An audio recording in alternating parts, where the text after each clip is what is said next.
Bienvenue à toutes et à tous dans ce meeting en live de Solidaire. Aujourd'hui, on va faire le tour des secteurs mobilisés sur la question du 5 décembre et des suites. On va aussi vous donner des arguments sur la question des retraites et, à la fin, la stratégie que développe Solidaire et la façon dont on pense qu'on peut gagner contre ce gouvernement. Alors, on va commencer à recevoir Didier. Bonjour. Du SNJ, du Syndicat national des journalistes, qui va peut-être nous faire un petit point sur la lutte en cours, notamment à Radio France, et puis nous dire la façon dont ça se prépare pour le 5 décembre et les suites. Ok, donc il y a une grève à Radio France de tous les personnels depuis une semaine pour protester contre un plan social avec 300 suppressions de postes. Et puis aussi, au nom soi-disant d'une modernisation sur le numérique, alors que Radio France est déjà leader en la matière. Et en même temps, on va nous prendre de l'argent. Et en fait, l'idée, qui n'est pas dite, mais c'est de casser ce service public d'information en disant aux salariés qu'il n'y a pas d'alternative, un petit peu le refrain à la Thatcher, donc casser le service d'information publique à Radio France, d'où cette mobilisation massive. Ok. Et sur le 5 décembre, parce que vous appelez à la grève le 5 décembre, vous appelez l'ensemble des journalistes à faire grève. Bien sûr. Alors, pour des raisons très concrètes, c'est que c'est une profession où il y a de plus en plus de précarité, dont nous sommes totalement impactés par ce type de réforme, de même que nous le sommes déjà par la réforme de l'assurance chômage qui vient de tomber, sur laquelle on va aussi d'ailleurs protester avec une mobilisation le 7. Mais dès le 5, bien sûr, on se met en grève, on proteste contre cette odieuse, ce projet de réforme vraiment odieux. Et puis n'attendez pas des éditocrates sur les plateaux qui se prétendent journalistes de bien sûr soutenir ce mouvement, car ce sont les journalistes de terrain qui seront en grève, et bien sûr pas les éditocrates qui sont derrière les sonorités. Ok, merci beaucoup Didier. Donc avant de passer à la suite à Jérôme sur énergie, un petit point. Sur le site retraite.solidaire.org, vous pouvez trouver une cartographie. C'est un petit peu la météo de la France pour le 5, où vous voyez, on sait qu'il y a déjà plus de 220 rassemblements et manifestations qui sont prévus, il y en a certainement d'autres. Sur ce site internet, retraite.solidaire.org, vous trouvez la cartographie, vous trouvez des analyses, vous trouvez des visuels, vous trouvez énormément de choses qui peuvent servir encore à construire la mobilisation. On va tout de suite retrouver Jérôme, du syndicat Sud Énergie. Salut. Salut. Qui va nous faire un petit point sur la situation de l'énergie et puis le 5 décembre. Alors, il y a pas mal de luttes en cours dans l'énergie, un petit peu constamment, puisque c'est un secteur qui est très attaqué, un secteur du service public qui est très attaqué, parce que les grandes richesses du pays convoitent ce secteur qui ramène beaucoup d'argent et qui appartient pour l'instant aux citoyens. Donc nos luttes principales, c'est la défense du service public, notamment des barrages hydroélectriques, par exemple. C'est des actions qu'on mène concrètes sur les barrages, des actions d'information du public, et on se bat contre le démantèlement du service public et leur projet de démanteler EDF. Et aussi, on se bat, une lutte très très importante, c'est pour les conditions de travail des prestataires, notamment les prestataires du nucléaire, qui sont des esclaves un peu des temps modernes et qui devraient en fait être nos collègues et être traités comme tous les autres. On se retrouve avec des gars qui ont 40 ans de service et qui ont changé 30 fois d'entreprise, quoi. Ok, donc ça c'est sur les luttes qui sont menées actuellement dans le domaine de l'énergie. Vous appelez à la grève sur le 5 décembre, bien évidemment. Évidemment. Que vous pouvez me dire un petit peu ce qui va se passer, comment vous voyez la suite sur décembre? Alors, dès le 5 décembre, il y a des appels à la grève et à manifester. Notre secteur, la grève est un petit peu a du plomb dans l'aile. On ne peut pas faire grève comme on veut, étant donné qu'on a des machines dans les mains qui sont un petit peu compliquées à gérer. Donc, on appelle à des baisses de production, à aller massivement participer aux manifestations, à des AG pour parler déjà du 6. Et pour reconduire la grève, c'est les salariés qui vont nous dire s'ils sont demandeurs. Le 5, on commence la journée par parler du 6. Ensuite, on va manifester et ensuite, on termine en parlant chacun de nos luttes. Ok, merci beaucoup Jérôme. Salut. Ça a plaisir.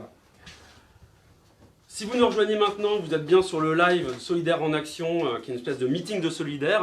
On essaye de préparer le 5 décembre, de faire en sorte d'avoir un petit point d'information sur l'ensemble des secteurs. Vous n'hésitez pas, vous pouvez, si ça vous intéresse, et si vous voulez montrer à tout le monde, faire suivre en direct, faire suivre sur les pages, faire suivre à vos amis, inviter du monde à le voir. On retrouve maintenant Verveine, du secrétariat national de Solidaire. Alors Verveine suit le dossier retraite depuis plus d'1 an et demi maintenant. Et Verveine, elle va nous expliquer un tout petit peu les arnaques du gouvernement, aujourd'hui dans ce live. À commencer par un truc, le gouvernement, il nous dit, depuis le début, ce système de retraite, vous allez voir, c'est génial, c'est l'égalité pour tous, et en plus, c'est super les points. Est-ce que tu peux nous expliquer ça? Alors le gouvernement, il dit, les points c'est super parce que pour chaque euro cotisé, tout le monde aura le même nombre de points. Mais ça pour nous, c'est pas l'égalité, c'est même loin de l'égalité. C'est-à-dire par exemple un système égalitaire, plus ou moins, c'est dans la santé. Par exemple, nos cotisations, elles nous permettent à chacun d'être soigné de la même façon, même si on n'a pas tous et toutes cotisé de la même façon. Donc là, on n'est vraiment pas sur un terrain comme celui-là. Et il faut se méfier des fausses évidences que nous donne le gouvernement. Pour nous, ce qui est important sur le système de retraite, c'est définir des grands principes qui permettent de faire que, y compris quand on est dans un système inégal, parce que les salaires ils sont inégaux, eh bien, qu'on arrive à corriger avec notre système qu'on propose ces inégalités. Et pour nous, la base, par exemple, c'est on doit partir en retraite quand on est encore en bonne santé. Et aujourd'hui, pour être en bonne santé en retraite, il ne faut pas partir au-delà de 60 ans. Et quand on est dans un métier pénible, eh bien, il ne faut pas partir avant 60 ans, moins encore quelques années. Ça veut dire que 60 ans, c'est vraiment un maximum. Et le deuxième point, c'est qu'il faut partir en retraite dans une situation qui nous permette de vivre dignement. C'est-à-dire la retraite, ce n'est pas pour vivre misérable. Et ça veut dire qu'il faut qu'on ait au moins 75% des meilleurs salaires qu'on a eus, de la fin de sa carrière quand on était fonctionnaire, ou 75% des meilleurs salaires. Et au minimum le SMIC, ce qui n'est pas du tout le cas dans les propositions gouvernementales. Ok, merci beaucoup Verveine. On revient vers toi tout à l'heure pour avoir d'autres décryptages sur les arnaques du gouvernement. Et maintenant, on va retrouver Jean-Marc du syndicat Sud Santé Sociaux qui peut nous faire un petit peu le point peut-être sur la lutte en cours parce qu'il y a une grande lutte qui est menée notamment dans les urgences et dans les hôpitaux plus largement aujourd'hui. Et puis après, aborder la question du 5 décembre. Alors tout à fait, aujourd'hui, dans la fonction publique hospitalière, les urgentistes et les camarades et les collègues qui travaillent aux urgences sont en grève depuis plus de 8 mois maintenant et plusieurs centaines de services des urgences sont toujours en bagarre. Alors la bagarre, elle ne s'arrête pas à une augmentation de salaire, elle s'arrête et elle perdure dans des moyens humains et dans la réouverture des lits qui nous manquent grandement. Mais il n'y a pas non plus que les urgences qui sont en grève et en lutte maintenant depuis fort longtemps. On a les camarades du social avec la protection de l'enfance. On a nos camarades du médico-social, donc dans les établissements d'hospitalisation pour les personnes âgées dépendantes et l'aide à domicile. Et bien sûr, à l'hôpital, toutes les catégories de personnel aujourd'hui sont en bagarre. Ok. Et on a vu qu'il y avait un appel sur le 5 décembre qui avait été en plus intersyndical. Alors comment vous voyez votre lutte et intégrer la lutte des retraites et peut-être la dépasser? Qu'est-ce qui va se passer le 5 décembre? Tout à fait, le 5 décembre, donc déjà on a une intersyndicale qui est très large, qui dépasse nos structures traditionnelles, en général, Sud, CGT, la CFE-CGT, la CFE-CGC, la CFTC, mais aujourd'hui on a aussi l'Association nationale des urgentistes de France, on a le collectif Interurgence, le collectif Interbloc, on a aussi, et c'est une nouveauté dans nos bagarres, c'est la coordination nationale de défense des maternités et des hôpitaux de proximité. Donc on a aussi nos camarades du Printemps de la Psy, donc on a un éventail très large, on est rassemblés très largement sur la bagarre du 5, qui rentre tout à fait dans la bagarre de la défense de l'hôpital et de tout le reste. Alors pourquoi? Parce que dans la santé, dans le social, dans le médico-social, nous avons des métiers extrêmement pénibles. Et l'allongement de la durée de travail, pour nous, c'est juste pas possible. On demande un retour à la catégorie active pour l'ensemble de ces personnels, de l'ensemble de ces personnels, parce que voilà, ces réformes sont juste injustes pour l'ensemble des collègues, des travailleurs du médico-social, du social et du sanitaire. Ok, merci beaucoup Jean-Marc, et puis jeudi dans la rue. À jeudi dans la rue. Alors, on retrouve Verveine. Si j'ai bien compris, le gouvernement nous dit, avec ces retraites, ce qui va être super, c'est que vous allez avoir un peu la liberté de choisir quand vous allez partir. Ça a l'air d'être un peu une embrouille, non? Le gouvernement nous ment. C'est assez clair, c'est-à-dire que la liberté de choix, d'une certaine manière, c'est la peste et le choléra. C'est-à-dire que la liberté, c'est soit on va partir avec, dans le projet de Levoix, tous avec une décote de 10% à l'âge où on aura le droit de partir, c'est-à-dire à 62 ans, Mais sinon, si on fait le choix différent, on ira jusqu'à 64 ans. Ça veut dire que soit on a une retraite qui est vraiment amputée, soit on travaille plus longtemps. Et c'est tout le monde qui va être confronté à cette situation-là. Et le problème, quand on regarde déjà la situation actuelle, c'est qu'en fait, dans les personnes qui travaillent le plus longtemps, c'est les personnes qui ont les plus petits salaires, bien, parce qu'elles vont avoir les plus petites retraites, c'est les personnes qui ont eu les travaux les plus précaires. Donc, quand le gouvernement dit qu'il défend les bas salaires et les gens les plus précaires, c'est tout simplement du mensonge. Merci Verveine. Alors maintenant, on retrouve Myriam du syndicat solidaire Finances Publiques. Salut Myriam. Oui. Est-ce que tu peux nous faire un petit topo, parce qu'il y a une lutte qui est menée depuis des mois et des mois aux finances, avant qu'on aborde la question du 5 décembre. Oui, alors effectivement, depuis le mois de juin, les agentes et les agents de la DGFiP, donc les finances publiques, si on parlait, c'est les impôts et l'ex-trésor public, sont mobilisés puisque le gouvernement a décidé de s'attaquer encore et encore aux services publics, et notamment aux finances publiques, avec ce qu'il a appelé faussement le nouveau réseau de proximité, qui n'est absolument pas de la proximité pour tous les usagers, puisque c'est des fermetures de trésorerie, des regroupements de services, donc des suppressions d'emplois par la suite, mais surtout un éloignement pour les usagers. Donc là, l'ensemble du personnel est en lutte. Il y a eu des actions tout l'été envers les élus, la population, pour faire connaître toutes ces problématiques de déstructuration du réseau. Et avec des actions, notamment le 16 septembre et le 14 novembre, des grèves massives et manifestations nationales pour dénoncer tout ça. Ok, ben merci. Alors du coup, là il y a le 5 décembre, vous appelez à la grève. Tout à fait. Je crois qu'il y a une intersyndicale même qui appelle à la grève Oui, aux on finances. est un intersyndical, Et effectivement.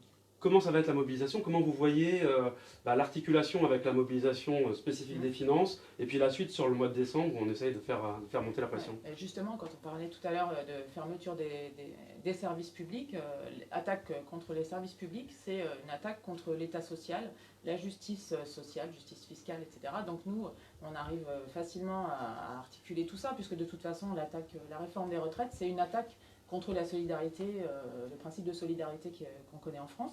Donc on est pleinement dans l'action pour le 5 décembre, à partir du 5 décembre, j'oserais même dire, puisque il y aura des assemblées générales ultérieurement, et on espère, avec l'ensemble de tous les, oui, de tous les secteurs, voilà, de tous les secteurs, pouvoir réussir à faire reculer cette réforme qui est particulièrement destructrice pour tout le monde, quoi. Ok, bah Voilà. merci beaucoup Myriam, et puis bon courage Et sur la suite. à jeudi. À jeudi également.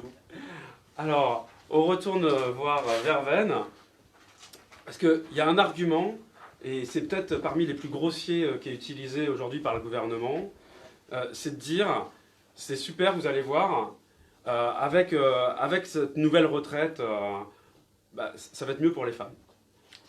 Alors, le gouvernement, il y a deux choses qu'il dit et il y a trois choses qu'il ne dit pas. Les deux choses qu'il dit, la première, c'est nous, on fait un minimum de retraite à 1 000 euros. 1 000 euros, c'est 85% du SMIC. Ils disent qu'ils l'augmenteront éventuellement en fonction de l'augmentation du SMIC. Et il dit, ça, c'est une super mesure pour les femmes. Alors, effectivement, aujourd'hui, quand on regarde, et c'est pas juste, les femmes, elles sont 45% à toucher le minimum de pension. Mais ce qui pourrait être fait aujourd'hui, c'est augmenter le minimum de pension pour toutes, y compris le mettre au niveau du SMIC, parce que c'est ce que demandent toutes les organisations syndicales. Et ça, il n'y aurait pas besoin de faire un système de retraite à points, puisque de toute façon, c'est une mesure dérogatoire au système qu'ils veulent mettre en place. Donc ça pourrait très bien être fait. Donc laissons tomber cette affaire de réforme qui est pour les femmes.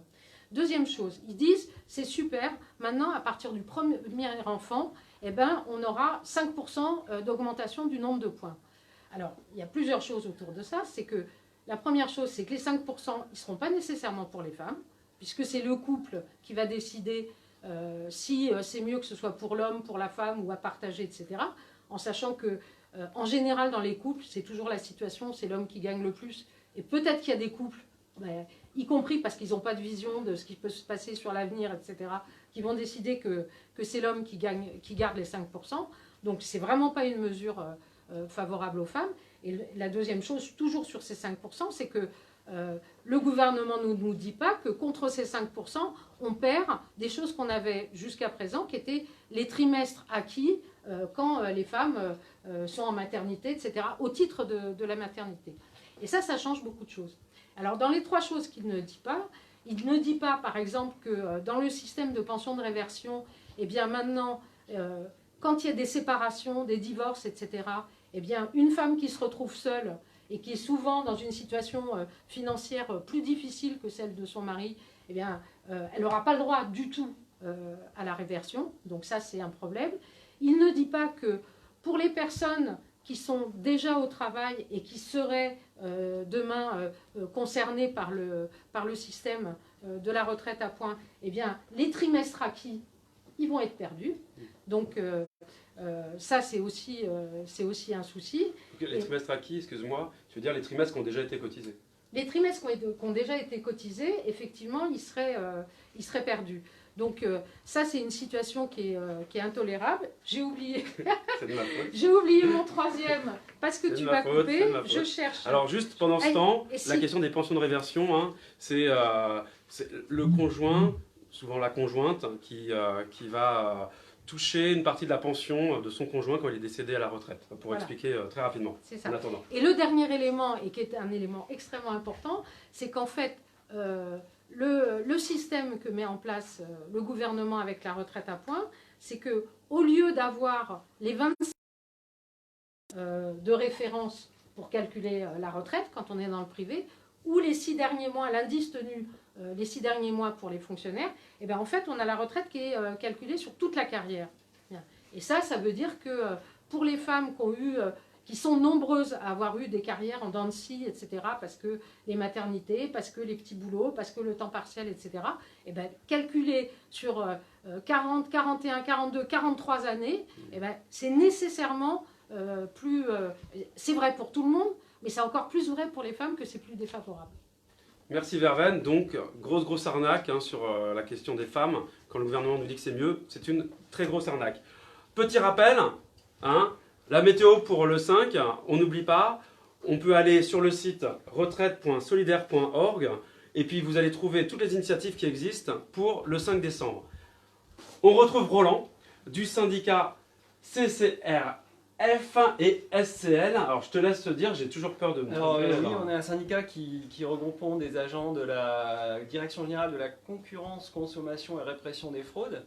Alors c'est une direction dont on entend parler souvent quand il y a des scandales, il y a eu des scandales sanitaires, alimentaires, il y a eu les lasagnes au cheval, on a parlé de nous aussi au moment du Dieselgate, c'est une administration qui est souvent mise en avant pour montrer qu'il y a des contrôles qui garantissent les produits, les services qui sont vendus en France. Le service commun des laboratoires des ministères de Bercy, il analyse justement un certain nombre d'échantillons qui viennent donc, de la CCRF, de la douane. La dernière fois on en a entendu parler, c'était pour Lubrizol. C'est les collègues du SCL qui ont mis en place les méthodes d'analyse pour Lubrizol. Un service public essentiel hein, pour le bien-être de l'ensemble de la population qui perd dans ses moyens, j'ai bien peur. Comme tous les salariés et fonctionnaires de ce pays, il y a la réforme des retraites qui se profile et on ne sera pas gagnante et gagnant. Comme tous les fonctionnaires, il y a la casse du statut de la fonction publique qui nous concerne. Et puis pour le service commun des laboratoires, la fermeture d'au moins une implantation, la fermeture d'unités aussi d'analyse, donc des moyens mis en mal. Pour les services de la consommation, concurrence, consommation, répression des fraudes, aussi des effectifs en baisse, des menaces de privatisation de missions, des fonctions support qui sont progressivement retirées de notre direction. Donc l'attaque, comme sur tous les services publics, démantelage, etc. Démantelage, et ça remet en cause la neutralité, l'indépendance et des contrôles par la CCRF et des analyses par le SCL. Alors du coup, vous appelez à la grève le 5 décembre, évidemment, vous êtes touché par la réforme des retraites, enfin le projet du gouvernement. Comment vous voyez les choses, vous, sur le 5 et sur les suites? Nous, bien. La décision de Solidaire CCRF SCL de se focaliser sur la date du 5, ça remonte déjà à, on va dire, 2 mois maintenant. On a vu qu'il y avait cette date qui se présentait, que ça pouvait cristalliser agréger les colères, et il y en a, et il y a du mécontentement dans ce pays. Donc on a décidé de construire sur un front fort, unitaire, le plus large possible. C'est pas forcément uniquement en défendant notre boutique qu'on va gagner, mais c'est vraiment en enclenchant le rapport de force avec le gouvernement. Donc ça, ça a été une évidence. On a essayé, après, nos militantes et nos militants, je pense qu'ils ont vraiment mis le paquet pour essayer pour sensibiliser les collègues, les motiver. Parce que pour nous, il n'y a qu'une seule solution, c'est le 5 en grève et dans la rue, et puis le 6, on reconduit. Je te remercie, merci beaucoup Roland. Alors, on retrouve Verveine, notre spécialiste S-retraite et S-mensonge du gouvernement. Il faut dire qu'il y en a beaucoup. La règle d'or. Alors, avant la règle d'or, je m'excuse parce qu'on m'a signalé qu'il y avait quelque chose que j'avais dit qui n'avait pas bien été compris. Donc, je vais reprendre sur un point. C'est le live. Qui est la question des trimestres perdus pour les femmes. Je prends un exemple. Moi, je vais partir en retraite dans pas très longtemps. En fait, toujours sur le système actuel. J'ai eu des enfants, j'ai acquis des trimestres, je garde mes trimestres. Le gouvernement nous dit, pour les personnes qui partiraient en retraite dans 10 ans ou dans 15 ans, etc., ne vous inquiétez pas, tous vos droits acquis auparavant seront transférés dans le nouveau système. Mais en fait, ce n'est pas vrai. C'est-à-dire que ce qu'ils disent aussi, c'est qu'en fait, pour les droits qui sont donnés simplement à la fin de la carrière, au moment de prendre la retraite, eh ben, ces droits-là ne seront pas transférés. Ça veut dire que, par exemple, les gens qui avaient acquis les 10% pour 3 enfants, eh ben, ils n'auront pas les 10%. Ils les perdent. Ils les perdent. Les gens qui avaient acquis, les femmes qui avaient acquis des trimestres, elles les perdent. Et tout ce petit monde, en fait, aura les 5% gracieusement offerts dans les conditions que j'ai dit tout à l'heure. Donc, quelque chose de totalement insatisfaisant. D'accord. Mais pour en venir à la règle d'or, alors, la règle d'or, c'est ça. Ça, c'est un graphique qui est reproduit dans énormément d'endroits, qui est issu des chiffres du Conseil d'orientation des retraites. Hein. Rapproche-le un tout petit peu, voilà. Je pense pour qu'on le voit bien. Comme ça, c'est bien. Voilà. Super. Donc, en fait, qu'est-ce qu'on voit dans ce graphique? On voit le nombre des retraités entre donc, les dates 1960 et puis là, c'est 2060. Alors, bon, 2060, c'est des projections, on ne sait jamais exactement comment les choses se font. Mais bon, voilà, ça, c'est les chiffres qui sont donnés. Et on voit ici, en fait, la projection de ce qu'est la volonté, en fait, du gouvernement, y compris des gouvernements précédents, qui est de comprimer, en fait, de plafonner la dépense consacrée aux retraites dans la richesse produite. La richesse produite, on appelle ça le PIB. Voilà, c'est un référent économique, etc. Et on se rend bien compte qu'en fait, si pour tout ce monde-là, je n'ai le droit d'utiliser que cette partie-là de la richesse produite, évidemment, il va y avoir un problème.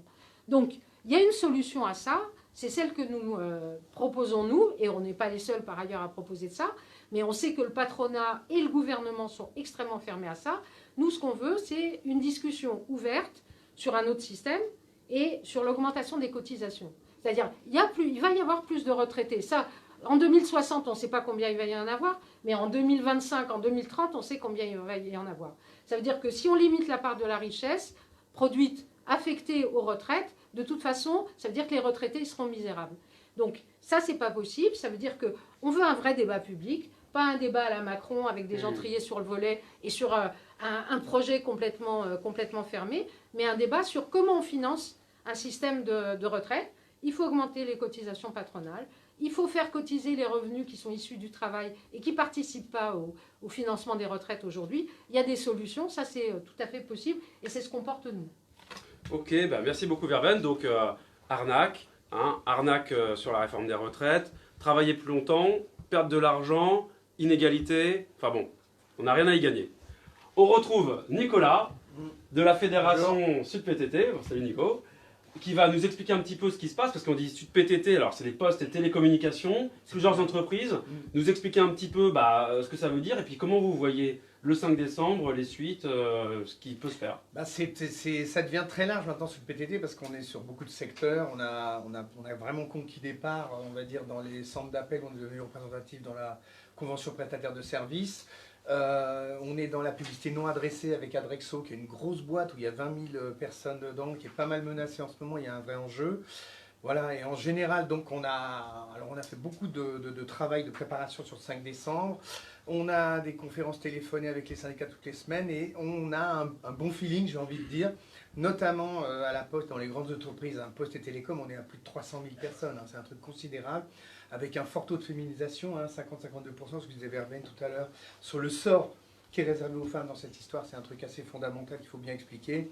Tous les centres d'appel avec des populations assez jeunes, etc., très diverses, qu'il faut absolument intéresser au sujet. Donc le gros défi, c'est ça. Donc assez bon sentiment, on s'attend à des bons chiffres à la Poste. Après, la grosse question, bah, c'est les AG, c'est la culture des AG, la culture de la grève à faire passer, à faire tourner. Donc ça, c'est le gros défi qu'on a derrière. Donc l'animation, le travail à faire, alors évidemment en coordination avec Solidaire, avec tous les solidaires, et que tout le monde sente qu'ils ne sont pas isolés, qu'on est vraiment un gros tous ensemble sur cette histoire. Je pense que là, on a vraiment un... Pour nous, on se dit que c'est un peu l'enjeu du mandat, des choses comme ça et tout, mais c'est un vrai enjeu, c'est un vrai coup de boutoir à mettre, et je pense qu'on a vraiment toutes les chances que ça fonctionne. Voilà. Très bien. Bah, merci beaucoup, Nico. Merci. On retrouve Verveine sur la question des droits acquis. Alors, tu viens de l'aborder un petit peu avant. Est-ce qu'on peut quand même revoir un peu dans le détail, c'est quoi cette question des droits acquis? C'est-à-dire, on nous dit, vous avez acquis des droits, on va vous les faire conserver, enfin voilà. Qu'est-ce qui peut être clair pour tout le monde? Alors, le gouvernement, en fait, essaye de calmer le jeu. Parce que, évidemment, pour quelqu'un, je veux dire, qui travaille depuis 10 ans ou depuis 20 ans dans un secteur donné, dans une entreprise, qui cotise pour sa retraite, quelle qu'elle soit, etc., il y a une sorte, je veux dire, on a signé un contrat ou alors on a passé un concours, je veux dire, et quand on signe un contrat ou quand on passe un concours, on sait a priori à quoi s'attendre. Donc le gouvernement fait toute une espèce de truc pour calmer les gens en disant mais ne vous inquiétez pas, tout ce que vous avez acquis n'est pas perdu puisque tout ce que vous avez acquis va être transformé en points. Alors le problème de ça, c'est que transformer en points, oui mais comment, oui mais pourquoi, etc. Ça c'est un premier point, mais surtout la question du système à points, c'est que on sait toujours ce qu'on paye, c'est-à-dire combien on cotise, et là on va savoir, on va nous dire, ben voilà, 25 ans d'enseignants, 25 ans de salariés du commerce, etc. Ben, ça, bien. Le problème c'est que si on part 20 ans plus tard, pas 40 ans, 20 ans, bien, la valeur du point à ce moment-là, ce qu'elle vaudra, on ne le sait pas parce que justement à cause de cette fameuse règle d'or, eh bien, il va falloir respecter des équilibres, bien, et que la valeur du point, au moment où on partira en retraite, eh bien, elle sera décidée comme ça. Et donc, bah, tu auras pu travailler 25 ans, tu seras peut-être mieux loti que ton voisin qui gagnait moins à ce moment-là, mais de toute façon, tu n'as aucune garantie de ce que tu as, d'avoir quelque chose qui corresponde aux droits que tu avais à ce moment-là. Le deuxième point, c'est ce qu'on a cité sur l'affaire des trimestres perdus. Et puis le troisième, c'est la situation des retraités. On dit aujourd'hui, ne vous inquiétez pas, vous qui êtes à la retraite, de toute façon, vous ne serez pas touché par la réforme. Et en fait, c'est faux, parce que dans les faits, l'équilibre dont on a parlé tout à l'heure, c'est un équilibre pour les gens qui est valable pour les gens qui vont partir en retraite. D'ailleurs, la valeur du point va être calculée en fonction de ça, mais aussi pour la façon dont les retraites vont être revalorisées ou non. C'est-à-dire qu'il est clairement dit dans le projet de réforme que de toute façon, cet équilibre, on ne pourra pas s'en passer, et donc pas nécessairement avec des augmentations de cotisation qui seraient nécessaires, mais ça veut dire que les retraités, ben, peut-être qu'ils seront indexés sur l'inflation, ça c'est dans le meilleur des cas de ce qui est prévu dans le système à points, mais ils pourront leur pension pourra être indexée en dessous de l'inflation. Je veux dire, c'est aussi écrit que c'est possible que ça soit comme ça. Donc un appauvrissement. Donc un appauvrissement, ça veut dire, y compris des gens qui sont en retraite depuis 20 ans, ils sont concernés par la réforme. Donc voilà. Merci beaucoup Verven pour tous ces décryptages. Beaucoup d'arnaques derrière. Petit rappel, hein, c'est en 2016 un ancien Premier ministre, Fillon, qui déclarait devant les grands patrons réunis « Le système à points, c'est super, ça permet de baisser les pensions en baissant le montant des points. » On va recevoir maintenant Joël du syndicat Sud-Aérien. Salut Joël. Est-ce que tu peux nous faire un petit topo sur la situation dans l'aérien et comment vous voyez-vous le 5 décembre et le mois de décembre qui arrive? Voilà, donc nous c'est le privé, hein, donc avec beaucoup de travaux en 3-8, pénibles, etc. Donc là ça mobilise très fort, hein, ça fait très longtemps qu'on n'a pas vu une mobilisation comme ça. Voilà, bon, avec des problèmes pour nous pour aller à la manif à Paris, parce qu'il n'y a pas de transport, donc on est en train de s'organiser avec des cars, plusieurs voitures, tout ça. Voilà, donc pour l'instant ça va taper très fort sur le 5. Pour l'instant c'est que le 5, hein, je ne vais pas raconter d'histoire. Mais les gens sont prêts à suivre ce qui se passe. Et en même temps, là, on a fait toute une semaine d'assemblée générale d'info syndicale. On discute des retraites, mais on discute aussi salaire.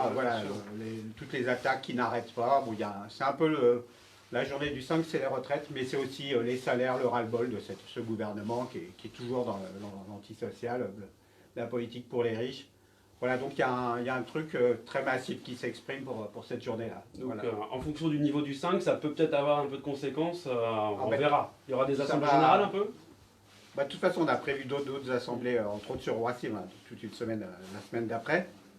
Mais oui, après, ça va être que va provoquer le 5, que va faire le gouvernement.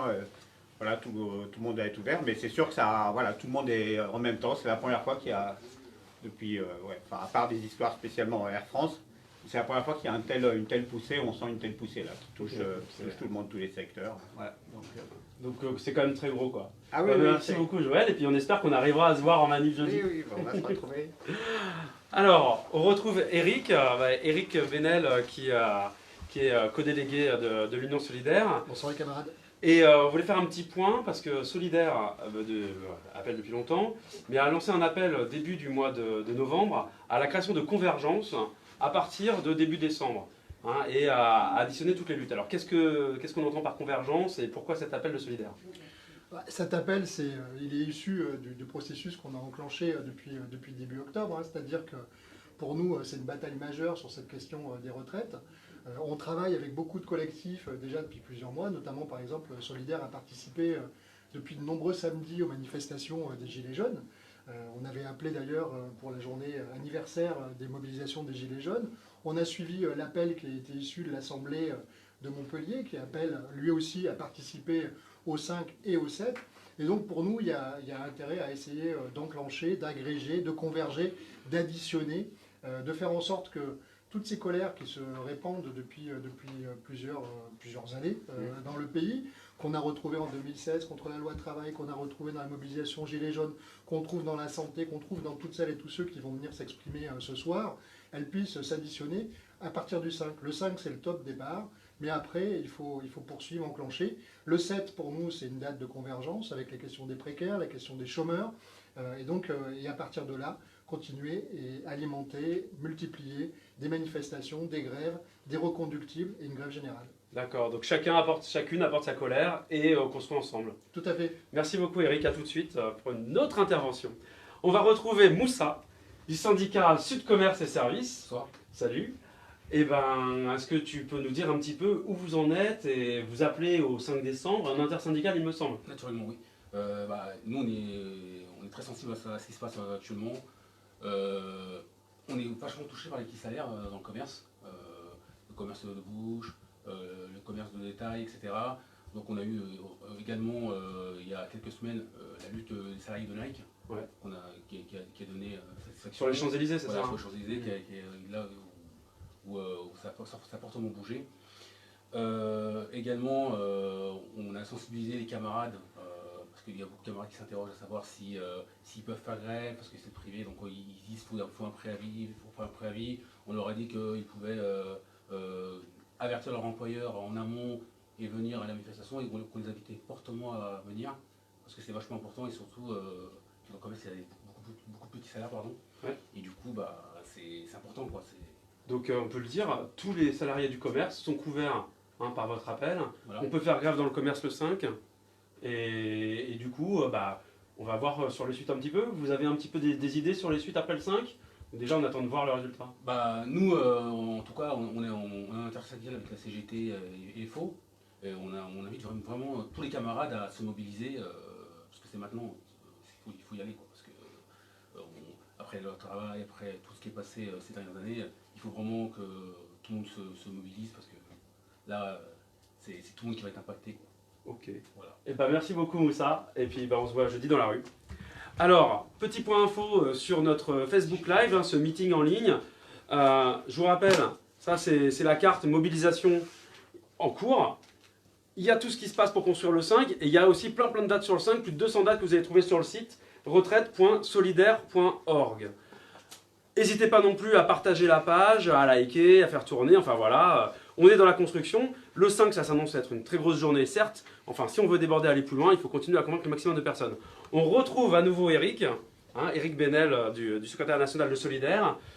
Sur une question assez importante, on voit que le gouvernement évidemment essaye de mettre la pression parce qu'il voit le raz-de-marée qui s'annonce. Et on a vu les sorties de Macron la semaine dernière qui dit oui, vous, les organisations syndicales, condamnez les violences, qui n'existent pas pour le moment, enfin, condamnez les violences. Alors on voit bien à quoi ils font référence. Qu'est-ce que tu as à en dire, toi ? Ça, pour condamner les violences, oui, il n'y a pas de souci. Les violences policières, on les condamne parce qu'elles se multiplient depuis maintenant plusieurs années. On pense par exemple à ce qui s'est passé le 1er mai à Paris, où à peine le cortège n'avait même pas encore commencé à s'installer, qui s'est retrouvé chargé par les CRS, les gendarmes mobiles, canons à eau, grenades lacrymogènes. Enfin, c'était extrêmement difficile de pouvoir manifester ce jour-là. Donc oui, on condamne les violences policières. Après, ce que certains appellent des violences, la violence patronale, on la condamne aussi. Celle qui se fait jour dans l'ensemble des boîtes.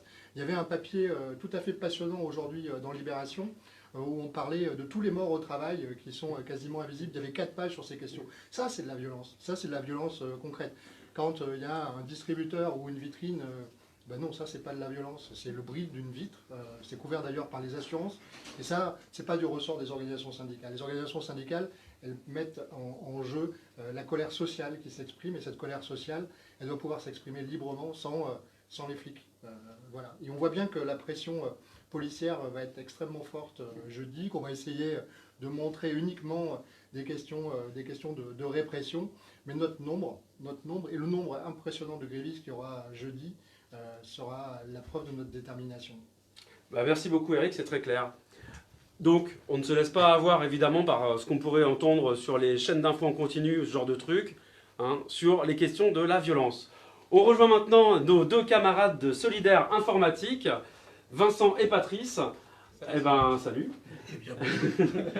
Est-ce que vous pouvez juste nous dire un tout petit peu, Solidaire Informatique, on se dit, bon, des informaticiens, mais vous syndiquez un petit peu plus largement. Oui, alors nous on syndique effectivement les salariés de l'informatique, mais aussi les salariés du conseil, de l'expertise, et les salariés qui travaillent dans le jeu vidéo.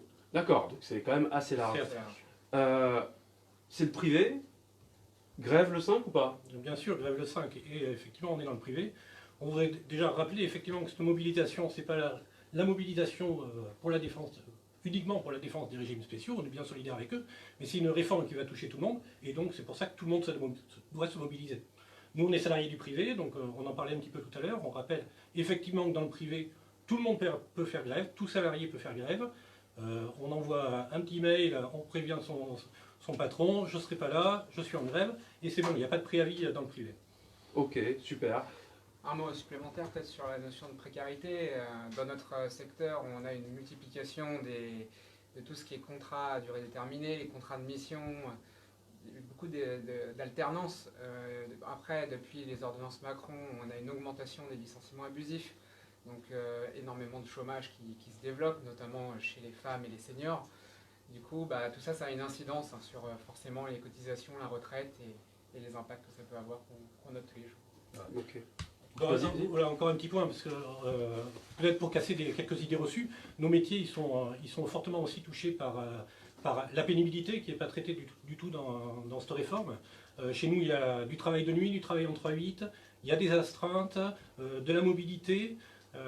Et ça, c'est pas traité. Et derrière, il y a aussi des questions de stress. Chez nous, se multiplient les burn-out, les inaptitudes liées aux conditions de travail. Ça, c'est des interruptions de carrière, des arrêts maladie qui peuvent être plus ou moins longs et parfois très longs. Et demain, effectivement, ça va impacter la retraite parce que ça sera calculé sur l'intégralité de la carrière. C'est la double peine. Hein, voilà, c'est ce que nous expliquait Verveine tout à l'heure, hein, la prise sur l'ensemble de la carrière, et quand on a des trous, quand on a des difficultés, bah, ça sera pris en compte à la fin. Merci beaucoup. Ouais, merci super. Bon, bah, et tous ensemble le 5. Merci. Ça roule. Merci. Alors, un petit point d'information. La question de la lutte sur les retraites, c'est comme ça qu'elle a été posée pour le 5, mais en fait, on voit bien, ça dépasse, c'est ce que nous a dit Eric tout à l'heure, hein, il y a convergence sur plein de luttes. Hier, il y a eu un appel de l'interorganisation écologie qui est sorti et qui appelle, donc c'est plein d'organisations sur l'écologie, à venir manifester, à faire grève le 5 décembre, parce que oui, la question du climat, elle est également posée, c'est celle de l'avenir, et c'est la façon dont ce gouvernement traite les choses sur une limitation des richesses. Faites toujours plus, construisez toujours plus, produisez toujours plus pour augmenter les richesses, et puis derrière, bah, on verra bien ce qu'il y aura. Nous, on sait qu'il faut autre chose. À Solidaire, ce qui est un syndicat écologiste, on se bat aussi pour changer ce système. Donc voilà, c'était pour le dire. On reçoit maintenant notre camarade de Slim, pardon, excuse-moi, de Sud Collectivité Territoriale. Et ben, il y a aussi la grève le 5, qui va nous expliquer un petit peu comment ça va se passer dans les collectivités territoriales, pardon. Et peut-être en nous redisant aussi un petit peu, bah, c'est qui en fait qui travaille dans les collectivités territoriales. Alors, oui, c'est vrai, parce qu'on a souvent une vision de la fonction publique territoriale comme étant souvent des administratifs. Or, la fonction publique territoriale, c'est 280 métiers. C'est les éboueurs, mais par exemple aussi les pompiers, hein, dont on parle beaucoup. La plupart sont des agents des collectivités territoriales. Voilà, c'est aussi, il ne faut pas oublier, 61% des agents des collectivités territoriales sont des femmes. Pour l'essentiel des agents de catégorie C, puisqu'ils constituent 80% des agents de catégorie C. Okay. Et c'est en plus un secteur qui est assez mal considéré. Alors, on a une vision assez négative, souvent des fonctionnaires territoriaux. Et d'ailleurs, ça se concrétise souvent par leur salaire, puisque c'est là où on gagne le moins. C'est 1 700 € le salaire médian dans la fonction publique territoriale, c'est-à-dire c'est le secteur où le salaire médian est le plus bas. Ok. Alors, sur le 5 décembre. Alors sur le 5 décembre, alors nous, on collecte pas mal d'informations. Je donnerai peut-être 2 exemples. Il y a la mairie de Saint-Denis là, qui vient d'organiser une assemblée générale des agents de la ville. Donc Saint-Denis dans le 93. Dans le 93, en intersyndical, où ils ont réuni plus d'une centaine d'agents pour préparer la grève du 5. Et la veille et le 5 au matin, ils se réunissent aussi en interpro avec les collègues du privé et les autres fonctionnaires publics. Un autre exemple, puisqu'on vient de l'apprendre il n'y a pas longtemps, il y a même des agents qui prennent un peu d'avance. C'est les agents dédiés à la collecte des déchets de la métropole de Brest, par exemple, qui se mettent en grève dès demain sur leurs conditions de travail et évidemment dans la perspective de poursuivre le 5 et les jours suivants. D'accord, donc ça c'est ce que vous essayez de construire au niveau des collectivités territoriales, voilà. Évidemment, la grève, mais une grève qui déborde, qui est dans la durée pour rapport de force. Voilà. Bon bah écoute, merci beaucoup, et puis bah, bon courage pour les jours qui viennent. Okay. Alors, on va retrouver Gaël du secrétariat national de Solidaire, hein, et Gaël qui s'occupe en particulier des questions qui touchent à la fonction publique, et puis bon, bah, les choses elles bougent un petit peu. Alors déjà, il y a une lutte un petit peu longue, peut-être tu peux nous en toucher un mot. Et puis voir comment on fait le lien avec le 5 décembre et tout ce mois de décembre. Ah, effectivement, dans la fonction publique, hein, ça fait plus d'une grosse année qu'il y a une grosse lutte, il y en a eu par rapport à la loi fonction publique. Et puis là, du coup, on enchaîne sur les retraites, hein, cette réforme qui va toucher aussi les fonctionnaires, les contractuels de la fonction publique, qui vont être durement touchés. Voilà, et du coup on enchaîne le 5 dans la fonction publique pour tout le monde, avec un préavis de grève que Solidaire a déposé, qui couvre l'ensemble des agentes et des agents, alors les fonctionnaires, les contractuels, quel que soit le statut, les stagiaires, etc. Ce préavis il part du 5 décembre et il va jusqu'au 5 janvier pour l'instant, parce que voilà, nous on est forcément sur cette base de la grève reconductible. Voilà. Bon bah super. Et puis oui, il y a aussi un communiqué qui a été fait par l'intersyndicale CGT, FO, FSU, Solidaire et FA, et qui appelle partout là où les agents le décideront, à la grève reconductible. Oui, ce qui est quand même pas rien, parce qu'il n'y a pas encore beaucoup d'appels intersyndicaux larges, et là c'est sur toute la fonction publique. On voit plusieurs organisations, et pas des moindres, qui appellent à la reconductible, donc on espère que ça va convaincre un maximum de personnes de se retrouver dans les assemblées générales jeudi ou vendredi, et de construire un mouvement qui ait l'ampleur et qui nous donne le rapport de force. C'est clair. Bon, bah, merci beaucoup Gaëlle. À jeudi dans la rue. Ouais, c'est ça. Alors, avant de rejoindre tout notre pôle recherche-éducation, on a pas mal de syndicats qui sont sur le secteur. Un petit point, un mot qu'on n'a pas abordé directement, c'est que cette mobilisation, elle s'est construite sur plusieurs mois et elle a obligé le gouvernement à changer son calendrier. Il y a encore quelques semaines, même quelques jours, le gouvernement nous disait « Nous, le projet de loi, sera au printemps, la loi, c'est pour passer au mois de juin. » Et puis là, on vient d'avoir des annonces récentes qui nous disent que la construction du projet de loi, ça va être pour maintenant, et tout ça pour passer avant les municipales sur un rythme pendant l'hiver. C'est bien que le mouvement qui est enclenché sur le 5 décembre, il leur fait peur, mais c'est bien aussi qu'ils cherchent la confrontation très très forte, et on le sait, ça ne sera pas une journée qui suffira. On rejoint tout notre pôle éducation-recherche. Alors on ne verra pas très bien le logo, mais c'est pas grave. On a Solidaire étudiant avec Solène. On a Aurélien. Alors rapprochez-vous un petit peu les camarades pour l'angle hop, on avance un petit peu, on se met dedans, ça va aller. Voilà, Aurélien à Sud Éducation, Philippe qui est à Sud Recherche et Frédéric au SOMDEP. Alors on va prendre un peu dans l'ordre. Solène, est-ce que tu peux nous faire un petit point, notamment sur les étudiantes et les étudiants, et sur la situation très particulière, évidemment, qui a touché un de nos camarades, mais qui a provoqué, on peut dire, une mobilisation sur la question de la précarité étudiante, en tout cas, qui l'a remis sur le devant de la scène, et puis après, la façon dont vous voyez le 5 décembre. Comme tu le dis, la question de la précarité étudiante, c'est une question qui nous traverse depuis longtemps et qu'on dénonce depuis longtemps, qui a été remise malheureusement sur le devant de la scène d'une manière assez tragique quand un de nos camarades a tenté de s'immoler devant le Crous de Lyon. Depuis, il y a une mobilisation contre la précarité étudiante qui s'est mise en place dans un certain nombre d'universités, avec des AG qui se forment, et puis un certain nombre de revendications, notamment intersyndicales, donc des revendications vis-à-vis de cette précarité, donc sur les logements, sur les revenus, sur l'alimentation, sur la santé. Et en fait, là, on arrive au 5 décembre et à la mobilisation sur les retraites, et il ne s'agit pas de dire que tout est lié, mais en tout cas, ça s'articule, parce que là, ce qu'on voit, c'est qu'on vit actuellement dans une certaine précarité, et on nous promet, avec cette réforme, une retraite également précaire, une retraite peut-être inexistante, parce qu'on est les premiers et premières concernés en tant qu'étudiants et qu'étudiantes, parce que cette retraite, ce nouveau régime va s'appliquer aux nouveaux entrants dans le monde du travail, donc à nous. Et c'est nous qui allons subir cette indexation, ce point cette retraite par points. C'est-à-dire que c'est nous qui allons travailler pendant des années et des années sans savoir au final quel va être le montant de notre retraite, qui allons devoir faire un espèce de pari sur l'avenir comme ça, qui en fait nous permet pas d'envisager une carrière sereine, et qui nous permet pas d'envisager non plus une retraite sereine. Ça veut dire qu'on a un temps de carrière nécessairement plus long, déjà parce que l'âge de départ est repoussé à 64 ans, mais aussi parce qu'on ne sait pas la valeur du point au moment où on arrive à la retraite, donc potentiellement ça nous fait des retraites très, très faibles, et potentiellement du coup des carrières beaucoup plus longues pour arriver à un niveau de vie correct par rapport à celui qu'on aura précédemment. Donc tout ça fait que la mobilisation pour les retraites concerne directement les étudiants et les étudiantes, et c'est la raison pour laquelle on appelle tout le monde à se joindre à la mobilisation, à venir manifester jeudi et à faire grève d'ici là, à se joindre aux assemblées générales qui ont lieu sur différentes facs. Et on vous donne rendez-vous.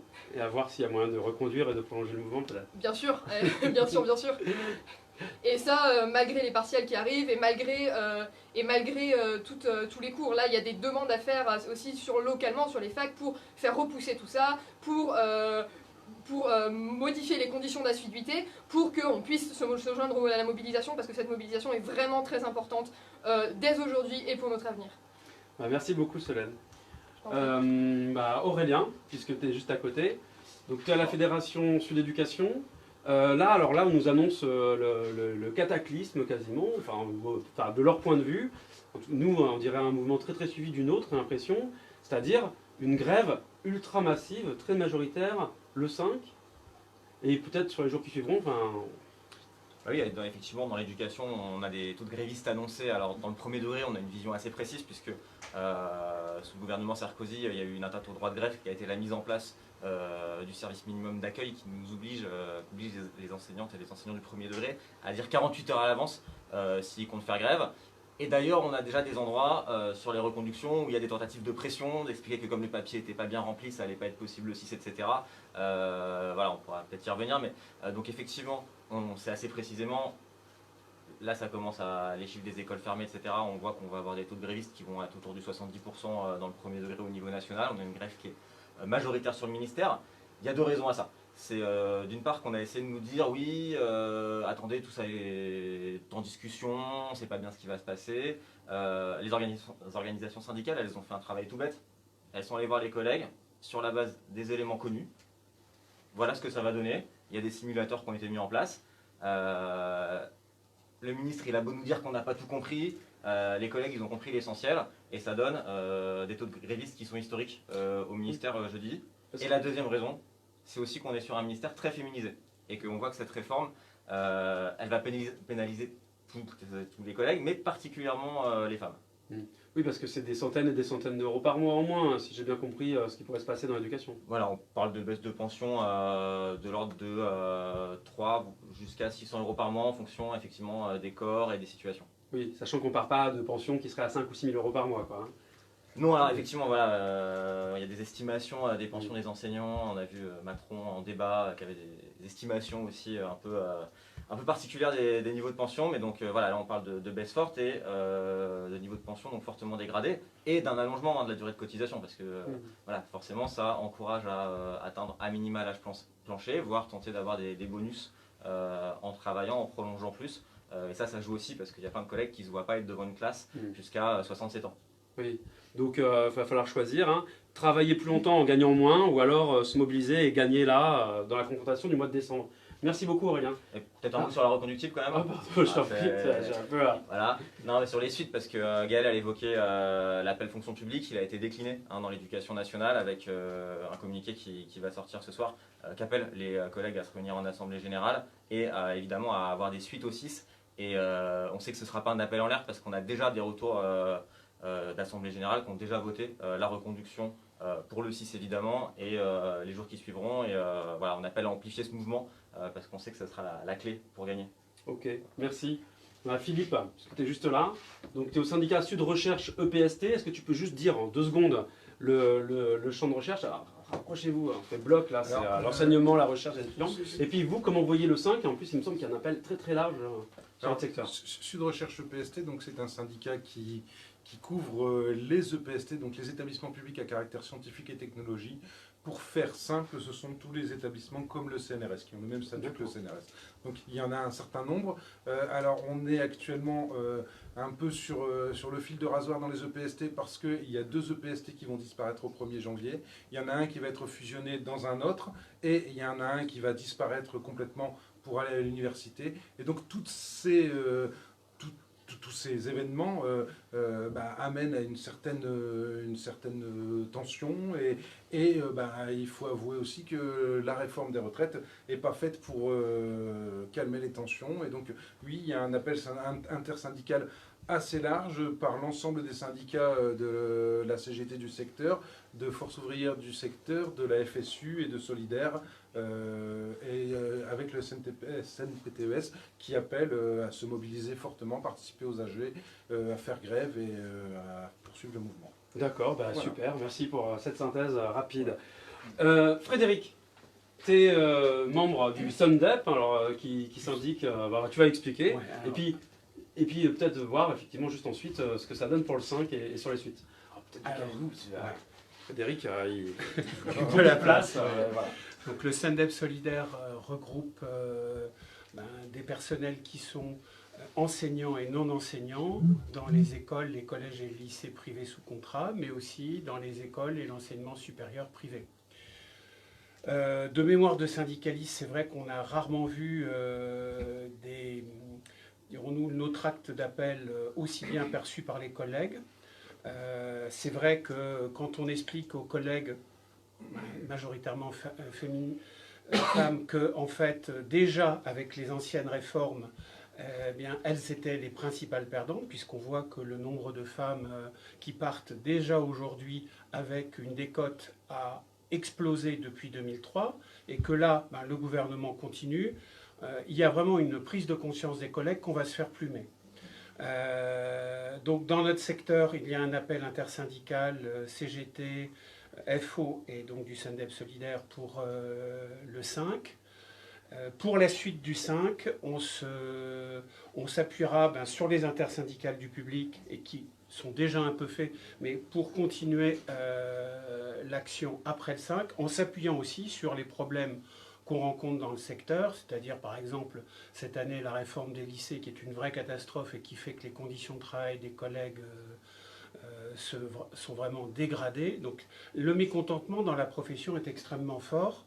Bien sûr, on a aussi une profession très précarisée, la question salariale pour les personnels de droit privé comme pour les enseignants qui reste quelque chose qui est important. Donc on pense que ce seront des points d'appui importants pour d'autres mobilisations après le 5. Eh ben, merci beaucoup, et merci à vous tous, et puis on se retrouve dans la rue jeudi. Avant de passer sur la suite et sur la stratégie solidaire, un petit rappel, la météo de la lutte, vous retrouvez tout sur retraite.solidaire.org, les lieux de manifestation, les rendez-vous, et sur ce site, vous allez trouver également des infos, des analyses, des visuels, des vidéos, enfin plein de choses pour faire tourner, plein de choses à construire. Alors, on a vu plein de camarades. On va continuer à en voir un tout petit peu. Vous les attendez depuis le début. Ils arrivent bientôt. C'est la RATP et la SNCF pour finir ce petit meeting numérique. Mais avant d'en arriver là, bon, on a vu du monde, on a vu les arnaques, on a compris la convergence et aussi le piège sur ce truc de violence dans lequel on veut nous enfermer. Mais comment on fait pour gagner en fait? Qu'est-ce que Solidaire a essayé de mettre en place? Et c'est quoi, nous, ce qu'on pense être pour un syndicat, la façon d'agir dans la période actuelle. Alors pour ça, on va parler avec Muriel, du secrétariat national de Solidaire. Salut. Salut. Qui va nous expliquer un petit peu, beaucoup, enfin un petit peu, qu'est-ce que Solidaire a mis en place ces derniers temps. Et ok, on n'a pas envie de perdre, on a envie de gagner, donc comment on fait? Moi j'ai juste envie de rappeler qu'en fait, déjà on a commencé à réfléchir à ça bien avant les annonces de Delevoye, sur la stratégie, sur le fait que pour nous, c'était pas juste des grèves saute-mouton, des journées de grève saute-mouton qui allaient faire plier le gouvernement. On l'a vu dans la bataille contre la loi travail. Donc c'est faire des mouvements reconductibles le plus fort possible, qui soient largement dans plein de secteurs, sauf que tout ça, ça se décrète pas. Je dirais que le déclic, c'est quand même la grève du 13 septembre à la RATP qui bloque les choses. Et ensuite, on a eu Sudrail qui a dit « chiche, on suit », et on suit le 5 décembre. Les syndicats de Solidaire se sont réunis et se sont dit « allez, pourquoi pas ». Finalement, on a plus de 2 mois pour préparer un mouvement fort, un mouvement qui se veut dans la reconduction et qui est réfléchi pour gagner. Ça, plus l'agrégation des colères sociales, parce qu'on a vu qu'il y a plein de sujets. Il y a les retraites, mais il y a aussi l'assurance chômage, il y a la précarité des étudiants. Donc on voit bien qu'il y a des choses qui s'agrègent. On sort aussi d'un long mouvement des Gilets jaunes qui n'est pas fini. Et donc l'agrégation de toute cette colère sociale, ça doit aussi trouver quelque part un cadre d'expression. Et pour nous, pour Solidaire, ça a été de toute manière quelque chose qui met la grève au centre des choses, qui soit dans la reconduction, et pour bloquer et faire plier le gouvernement après. Donc ça, on l'a porté à l'intersyndicale assez rapidement. L'intersyndicale qui s'est un peu tâté au niveau national, mais qui finalement est sorti avec un appel au 5 décembre, pensant qu'effectivement, avec la réforme des retraites, avec le temps que ça prenait, et que cette date du 5 était quand même pas capillotractée par rapport à la réalité sociale, donc première chose, on a convaincu un peu nos partenaires de l'intersyndicale au niveau national. Et pour nous, là, l'enjeu, maintenant, c'est vraiment ancrer cette reconduction. Dès le 6, on se revoit en intersyndicale nationale et on l'espère même élargie.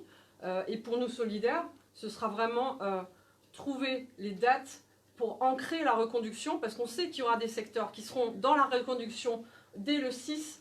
Le 7, on appelle à la manif avec la CGT qui a élargi sa date contre le chômage à quelque chose d'interprofessionnel. Donc solidaire, on appelle le 7. Et pour nous, c'est vraiment mettre aussi d'autres dates de grève pour que ceux qui ne sont pas encore dans la reconduction à ce moment-là puissent agréger les choses et puis qu'on fasse vraiment un mouvement de grève générale reconductible qui fasse plier les choses. Merci beaucoup Muriel.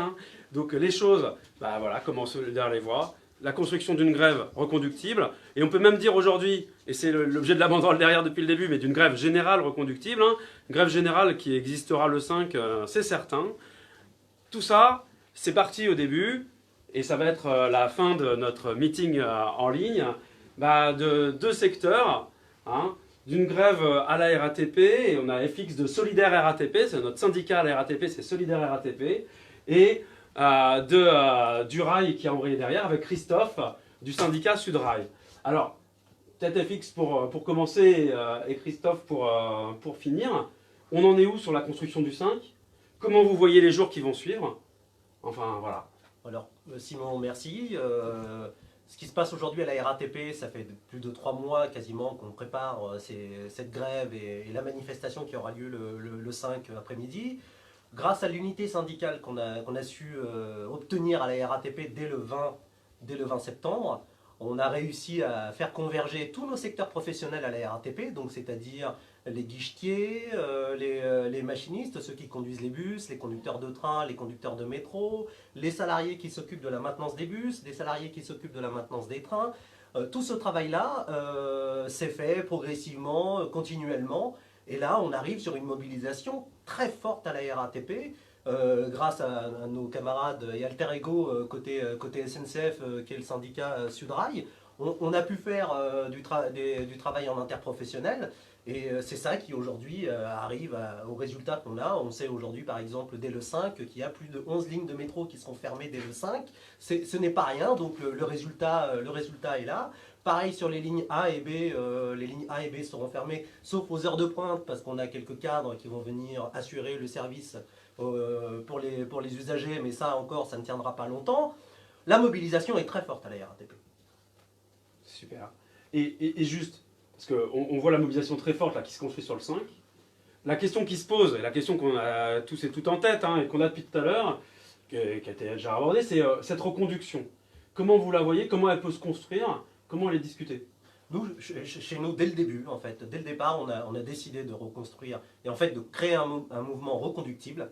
Et donc, les salariés ont déjà dans l'optique de partir sur une grève forte, reconductible, sur à minimum 10 journées de grève consécutives. Après, on travaille avec les secteurs autour de nous, parce qu'à la RATP, on ne se coupe pas des autres secteurs professionnels. Côté Saint-Denis, Aubervilliers, on a créé des AG interprofessionnels avec d'autres secteurs en lutte, tels que l'éducation, la santé, etc. Dans le 20e, on fait la même chose. Et c'est ça qui va participer à maintenir cette précision et reconduire à la grève dès le 5 pour le 6, le 7, le 8 et les jours suivants. Sauf si le gouvernement cède avant, il n'y a pas d'obligation. Évidemment, il faut savoir accepter une défaite. Donc j'espère que le gouvernement prendra rapidement les décisions. Christophe, tu es à Sudrail. Alors voilà, parce que la RATP c'est fort, mais c'est surtout sur la région parisienne. Évidemment sur la question du rail, qui touche tout le monde sur toute la France, où vous en êtes? Je crois qu'il y a un appel intersyndical sur le 5 et sur les suites, et puis pareil, après la question de la reproduction. Alors sur l'interproduction de la question, on a démarré par l'intersyndical, oui, aujourd'hui, il y a les syndicats UNSA, CGT et Sudrail qui appellent ensemble à une grève reconductible à partir du 5 décembre. Là, dernièrement, la CFDT, qui n'a appelé qu'au 5, depuis lundi, a rejoint le fait que ce soit une grève reconductible.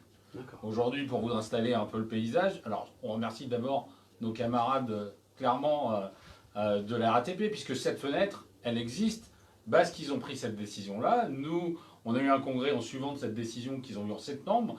Et là, on s'est dit, pourquoi on ne créerait pas une synergie avec Solidaire RATP? C'est pour ça qu'on a mis en place des tournées communes où il y a eu plusieurs dizaines de milliers de tracts depuis septembre qui ont été distribués et aux salariés et aux usagers pour installer ce paysage-là.